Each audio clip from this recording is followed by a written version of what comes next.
ভবানী ভবনের পথে অর্জুন সিং ভাটপাড়া পৌরসভা দুর্নীতির অভিযোগে জিজ্ঞাসাবাদ সিআইডির এবং জিজ্ঞাসাবাদের জন্যই ভবানী ভবনে তলব অর্জুন সিংকে। রাজ্যের পুলিশ আমাকে খুনের চেষ্টা করছে এমনটাই বিস্ফোরক অভিযোগ করছেন অর্জুন সিং এবং শুভেন্দু অধিকারীকে মারার ছক রাজ্য সরকারের বিরুদ্ধে অভিযোগ অর্জুন সিং এর। ঠিক কি বলেছেন তিনি, কি অভিযোগ তুলছেন শুনুন।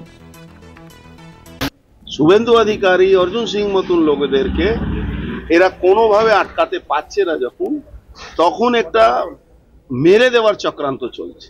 যেহেতু কোনো পাবলিক মিটিং বা মিছিলে সবসময় সেন্ট্রাল ফোর্সের ঘেরার মধ্যে আমরা থাকি, তখন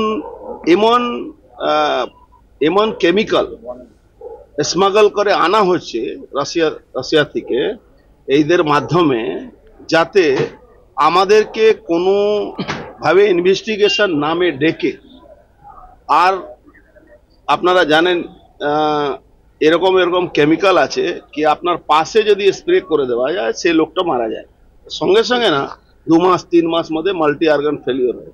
এরকম একটা আমাদের বিশ্বস্ত সূত্র মধ্যে আমি খবর পেয়েছি কি অর্জুন সিং মানে আমাকে শুভেন্দু অধিকারী এরকম 4-5 জন আগের শ্রেণী যারা নেতৃত্ব দিচ্ছেন বিজেপিকে, তাদেরকে মেরে দেওয়ার চক্রান্ত এই সরকার করছে।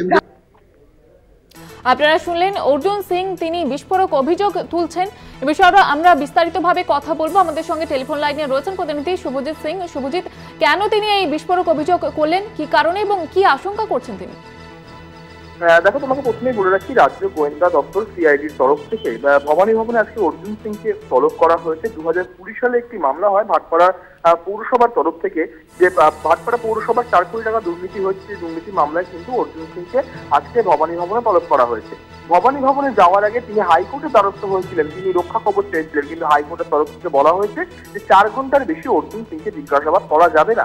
এবং আজ সকালে যখন অর্জুন সিং ভবানী ভবনের উদ্দেশ্যে যাচ্ছিলেন, তখন তিনি আশঙ্কা প্রকাশ করেন যে রাশিয়া থেকে একটি রাসায়নিক পদার্থ যা আনা হচ্ছে স্মাগলিং করে, অর্থাৎ বেআইনি পথে আনা হচ্ছে রাজ্যে, এবং যদি স্প্রে করা হলে অর্জুন সিং বা যদি অন্য কারোর যায় বা যে কোনো মানুষের যদি সংস্পর্শে যদি স্প্রে আসে, তাহলে 3 মাস পর থেকে কিন্তু সেটা একটা রিয়াকশন দেখা যাবে এবং 6 মাস পরে সেটা কিন্তু মাল্টি অর্গান ফেলিওর মতো দেখা যাবে।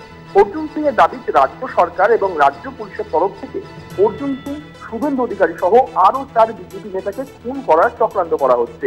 এর আগেও বহুবার অর্জুন সিং দাবি করেছেন যে অর্জুন সিংকে খুন করার চক্রান্ত করছেন বোমা এবং গুলি চালিয়ে, কিন্তু সেই কাজ ব্যর্থ হওয়াতে কিন্তু রাজ্য সরকারের তরফ থেকে এবারে রাসায়নিক পদার্থ স্প্রে করে, অর্থাৎ অর্জুন সিং আজকে চেয়ারে বসে কথা বলবেন সিআইডি আধিকারিকদের সঙ্গে, এবং চেয়ারের মন্ত্রী সেই স্প্রে করে দিয়ে থাকে রাজ্য সরকারের রাজ্য পুলিশের তরফ থেকে, তাহলে কিন্তু সেটি একটি বিষ হয়ে যাবে এবং সেটা যদি ওনার গায়ে লাগে বা যদি গায়ে স্পর্শ হয়, তাহলে কিন্তু রীতিমতো তার মৃত্যু হতে পারে বলেও কিন্তু জানানো হয়েছে অর্জুন সিং এর তরফ থেকে। আজকে সকালে যখন অর্জুন সিং ভবানী ভবনের উদ্দেশ্যে রওনা দিচ্ছিলেন, সেই মুহূর্তে কিন্তু এমনই ধরনের এক চাঞ্চল্য অভিযোগ করা হয় অর্জুন সিং এর তরফ থেকে।